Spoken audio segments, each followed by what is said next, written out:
तर फ्रेंड्स पहिल्या टप्प्यामध्ये आपण या ठिकाणी बघितलं, की तुम्हाला तुमचे डॉक्युमेंट कशा पद्धतीने अपलोड करायचे, तुमची प्रोफाईल कशी बनवायची आणि एकदा तुमची प्रोफाईल जनरेट झाल्याच्या नंतर आता आपण नेक्स्टमध्ये बघणार आहे, की अर्ज कशा पद्धतीनं करायचा आहे आणि म्हणजेच तुम्हाला ॲप्लिकेशन आणि पेमेंट प्रोसेस. तर आता या ठिकाणी आपण बघूया. तुमची या ठिकाणी प्रोफाईल जनरेट झाल्याच्या नंतर तुम्ही या ठिकाणी आता डिफरन्स स्कीम कोडसाठी तुम्ही अप्लाय करू शकता.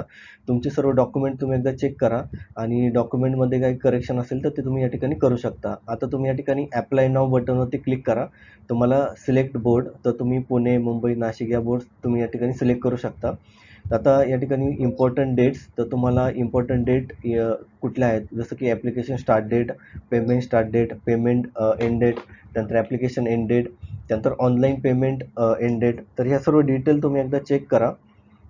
आर-टी-जी-एस जर तुम्ही करणार असाल किंवा एन-ई-एफ-टी करणार असाल तर त्याची लास्ट डेट तुम्ही या ठिकाणी चेक करा. ड्राफ्ट ॲप्लिकेशन पब्लिश म्हणजे ज्या वेळेला तुमचं ॲप्लिकेशन ड्राफ्ट ॲप्लिकेशन या ठिकाणी पब्लिश होईल ती डेट.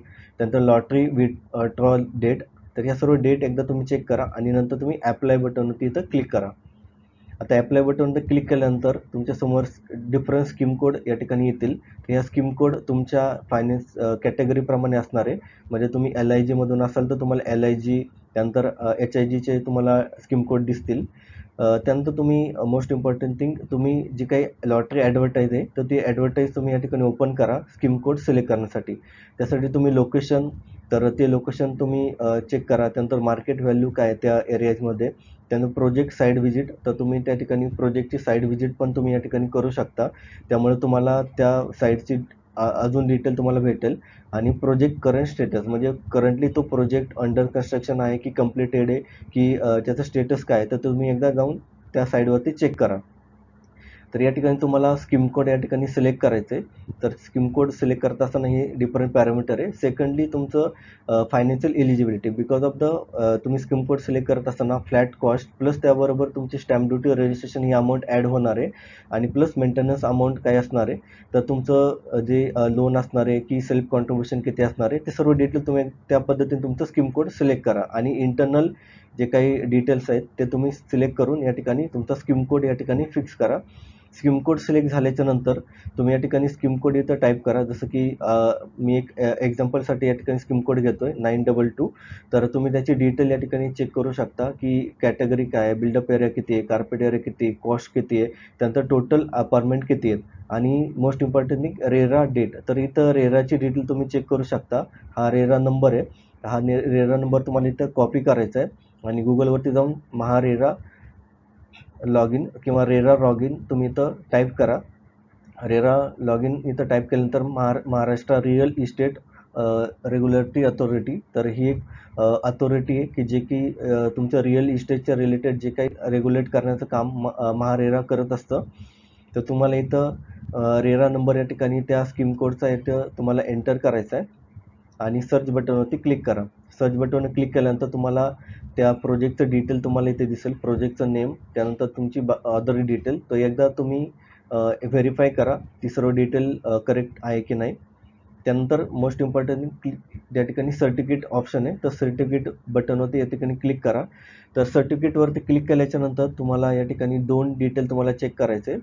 तर या ठिकाणी तुम्हाला या ठिकाणी जे प्रोमोटर आहे किंवा बिल्डर्स कोण आहे त्याची डिटेल तुम्हाला इथं चेक करायची. सेकंडली तुम्हाला प्रोजेक्ट कंप्लीशन डेट. तर तुम्हाला स्क्रोल डाऊन केलं त्या सेम पेजवरती तुम्हाला प्रोजेक्ट कंप्लीशन डेट या ठिकाणी तुम्हाला भेटेल. आता तुम्हाला काय करायचं आहे की तुम्हाला बिल्डर किंवा प्रोमोटरचे रिव्ह्यू तुम्हाला या ठिकाणी गुगलवरती तुम्ही चेक करू शकता. तर तुम्ही डिफरंट साईट आहेत जे की तिथं रिव्ह्यू असतात तिथून तुम्ही ते रिव्ह्यू या ठिकाणी घेऊ शकता. सेकंडली तुम्हाला व्ह्यू डिटेल. तर व्ह्यू डिटेलवर क्लिक केल्यानंतर एक नवीन विंडो ओपन होईल. त्यासाठी तुम्हाला इथे तुम्हाला ऑथेंटिकेशन करावं लागेल. तुम्हाला कॅप्चा कोड या ठिकाणी एंटर करावा लागेल. कॅप्चा कोड एंटर केल्यानंतर सबमिट बटनवर क्लिक करा. तर आता ह्या प्रोजेक्टच्या डिटेल ची सर्व डिटेल इथे तुम्ही बघू शकता की प्रोजेक्ट कंप्लीशन डेट म्हणजे प्रपोज कंप्लीशन डेट काय आहे. तर ती डेट प्रमाणे तुम्ही या ठिकाणी चेक करू शकता. त्यानंतर प्रोजेक्टचं नेम इथे तुम्ही चेक करू शकता.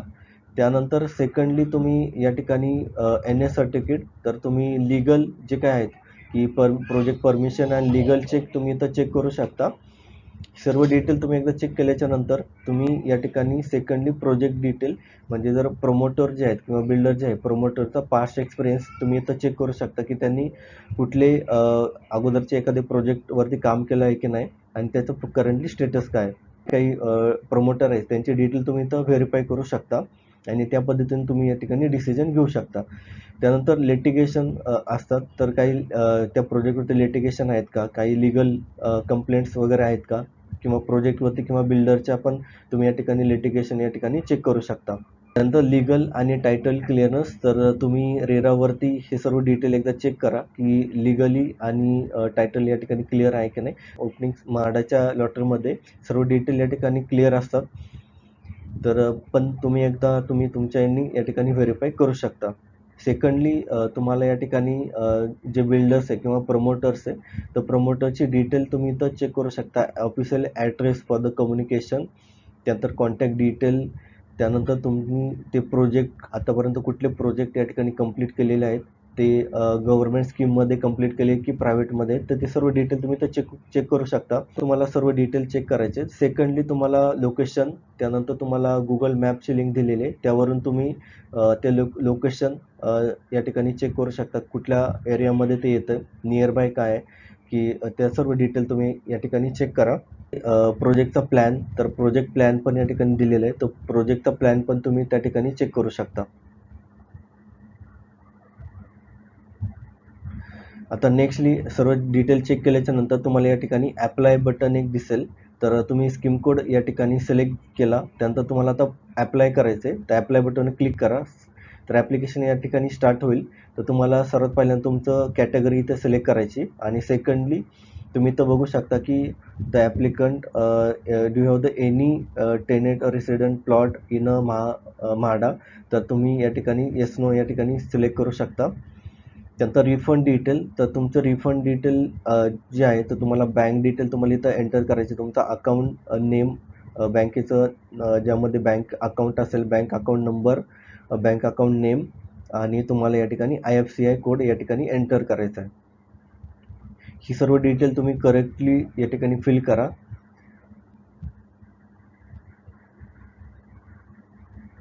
सर्व डिटेल या ठिकाणी फिल केल्याच्या नंतर जेव्हा तुम्ही IFSC कोड या ठिकाणी एंटर कराल, त्यानंतर तुम्हाला तुमचं बँकेचं नाव आणि ब्रँच नेम पण तुम्हाला या ठिकाणी खाली तुम्हाला शो होईल.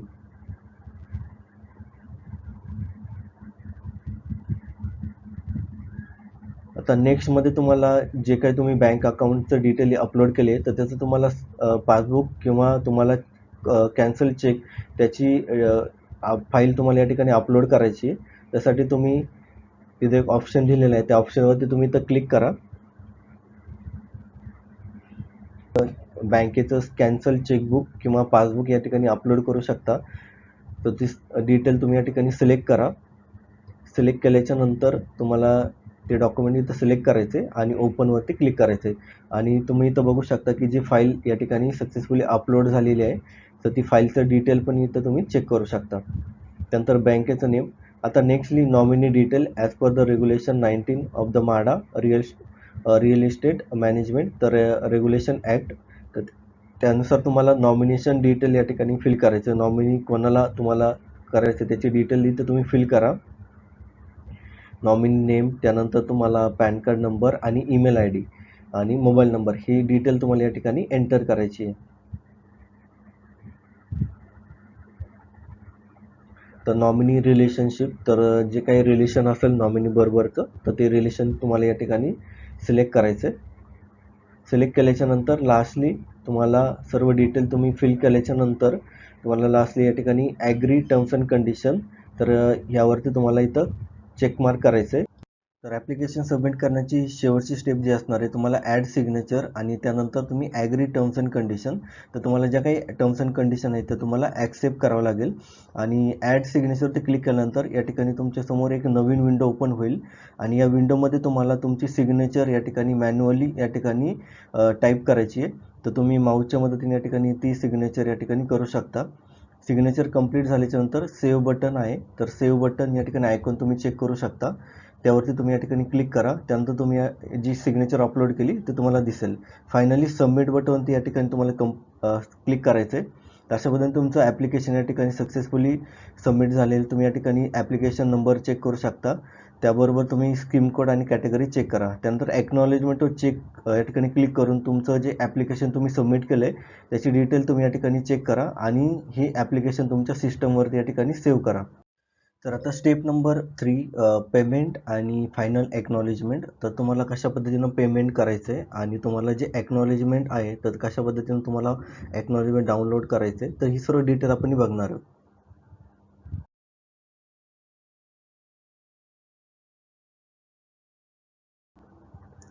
त्यानंतर पे EMD. तर या ठिकाणी तुम्हाला पेमेंट ऑनलाईन पेमेंट करण्यासाठी तुम्हाला त्या बटनवरती क्लिक करायचं आहे. या ठिकाणी तुम्ही बघू शकता ज्या कोणत्या कॅटेगरीमध्ये तुम्ही असाल तर त्या पद्धतीने तुम्हाला या ठिकाणी अमाऊंट दिसेल. ॲप्लिकेशन नंबर, स्कीम कोड या सर्व डिटेल चेक करा.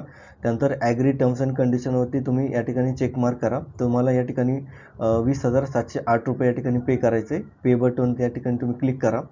आता तुम्ही पेमेंट गेटवेवरती रिडायरेक्ट होशाल. इझी बेज नावाची पेमेंट गेटवे या ठिकाणी यूज होतो आहे. तर त्यावरती तुम्हाला या ठिकाणी क्लिक करायचं आहे. तर क्लिक केल्यानंतर तुम्ही आता नवीन विंडोमध्ये रिडायरेक्ट होशाल. तर या ठिकाणी डिफरंट पेमेंट मेथड किंवा डिफरंट पेमेंट ऑप्शन आहेत. या ठिकाणी तुम्ही चेक करू शकता. तुम्ही कुठलाही एक पेमेंट मेथड या ठिकाणी यूज करून तुमचं या ठिकाणी पेमेंट करू शकता. Credit card, debit card, UPI, net banking. त्यानंतर तुम्ही NEFT, RTGS पण या ठिकाणी तुम्ही करू शकता किंवा चलन पण या ठिकाणी ऑप्शन आहे आणि त्याची सर्व्हिसचं डिटेल या ठिकाणी दिलेली आहे. आता या ठिकाणी मी UPIचा यूज करून तुम्हाला या ठिकाणी दाखवतो कशा पद्धतीने तुम्हाला पेमेंट करायचं आहे. पण या ठिकाणी QR पेमेंट करत असताना तुम्हाला या ठिकाणी तुमचं QRचं लिमिट म्हणजे जे UPI आहे डिफरंट फोनपे असेल, गुगल पे असेल किंवा तुमचं पेटीएम असेल, या ठिकाणी तुम्हाला क्यूआरचं लिमिटचा एक इश्यू येऊ शकतो. तुमच्या UPI ॲपवरून तुम्हाला स्कॅन करायचं आहे आणि स्कॅन केल्यानंतर तुम्हाला या ठिकाणी पेमेंट कंप्लीट करायचं आहे. परंतु मी जेव्हा हे ॲप्लिकेशन सबमिट करत होतो तर त्यावेळेला मला एक QR पेमेंटचा इश्यू येत होता, कारण तिथे लिमिट या ठिकाणी जास्त होतं आहे. तर या ठिकाणी पेमेंट फेल झाले. तर जर तुमचं पेमेंट फेल झालं असेल तर विदिन 2-3 डेज तर तुमच्या अकाउंटवरती ते क्रेडिट होईल. तर या ठिकाणी मी सेकंड पेमेंट मेथड या ठिकाणी यूज करतोय. तर या ठिकाणी मी डेबिट कार्ड, जर अमाऊंट ही 20,000 किंवा 10,000च्या जास्त आहे त्या ठिकाणी डेबिट कार्ड तुम्ही डेफिनेटली यूज करू शकता. तर तुम्हाला डेबिट कार्डची डिटेल जसं कार्ड नंबर, त्यानंतर अकाउंट होल्डर नेम, त्यानंतर CVV कोड आणि त्या ठिकाणी पिन. तर ह्या सर्व डिटेल तुम्हाला या ठिकाणी एंटर करायच्यात आणि पे बटनवर या ठिकाणी क्लिक करायचं आहे. क्लिक केल्यानंतर तुमच्यासमोर एक नवीन इंटरफेस ओपन होईल. तर या ठिकाणी जी बँक तुमची आहे तर बँकची डिटेल या ठिकाणी असेल आणि OTP ऑथेंटिकेशन या ठिकाणी तुमच्या रजिस्टर मोबाईलवरती एक OTP जाईल फॉर द ट्रान्झॅक्शनसाठी. तर तुम्हाला OTP या ठिकाणी एंटर करायचं आहे आणि जर नसेल आलं तर रिसेंडवरती ऑप्शन तुम्ही सिलेक्ट करू शकता. तर नंतर सबमिट बटनवर क्लिक करा आणि कुठलीही विंडो या ठिकाणी तुम्हाला क्लोज करायची नाही आहे. डायरेक्टली रिडायरेक्ट हे पेज अगेन म्हाडाच्या वेबसाईटवरती जाईल आणि या ठिकाणी तुम्ही बघू शकता ग्रीन टिक आलेली आहे. तर तुमचं पेमेंट सक्सेसफुल या ठिकाणी कंप्लीट झालेलं आहे. त्यानंतर EMD रिसिप्टवर तुम्ही क्लिक करा. तर EMD रिसिप्ट तुम्हाला तुमच्या सिस्टमवरती तुम्हाला डाउनलोड करून ठेवायची आहे आणि त्यावरची डिटेल तुम्हाला या ठिकाणी चेक करायचं आहे. ॲप्लिकेशन नंबर, लॉटरी नेम, त्यानंतर स्कीम कोड हे सर्व डिटेल तुमच्याकडे सेव्ह करून ठेवा. तर अशा पद्धतीने तुम्ही या ठिकाणी पेमेंट या ठिकाणी सक्सेसफुली करू शकता. नंतर सेकंडली जर तुम्ही मल्टिपल ॲप्लिकेशन करत असाल तर तुम्हाला होम मेनूवरती जाऊन माय ॲप्लिकेशन यावरती क्लिक करायचं आहे. तर तुम्ही जेवढे काही ॲप्लिकेशन या ठिकाणी केलेले आहेत त्याची डिटेल तुम्हाला या ठिकाणी दिसेल. तुमचा ॲप्लिकेशन नंबर, त्यानंतर ॲक्नॉलेजमेंट, त्यानंतर EMD रिसिप्ट या सर्व डिटेल तुम्ही चेक करू शकता. तर अशा पद्धतीनं तुम्ही या ठिकाणी ऑनलाईन पेमेंट कंप्लीट करू शकता. तर मित्रांनो, तुम्ही हा व्हिडिओ शेवटपर्यंत बघितला त्याबद्दल तुमच्या सर्वांचे या ठिकाणी धन्यवाद. तर तुमचे काही क्वेश्चन असेल, काही डाऊट्स असेल तर तुम्ही डेफिनेटली कमेंट बॉक्समध्ये तुमचे प्रश्न या ठिकाणी तुम्ही विचारू शकता. आणि हो, तुम्हाला जर हा व्हिडिओ आवडला असेल तर तुमच्या फ्रेंडपर्यंत तुम्ही हा व्हिडिओ शेअर करा. चॅनलवरती तुम्ही नवीन असाल तर चॅनल तुम्ही सबस्क्राईब करा. त्याबरोबर तुम्ही बेल आयकॉनला या ठिकाणी तुम्ही क्लिक करा. त्यामुळे तुम्हाला नवीन अपडेट या ठिकाणी भेटतील. तर भेटूया नवीन व्हिडिओमध्ये. तोपर्यंत थँक्यू.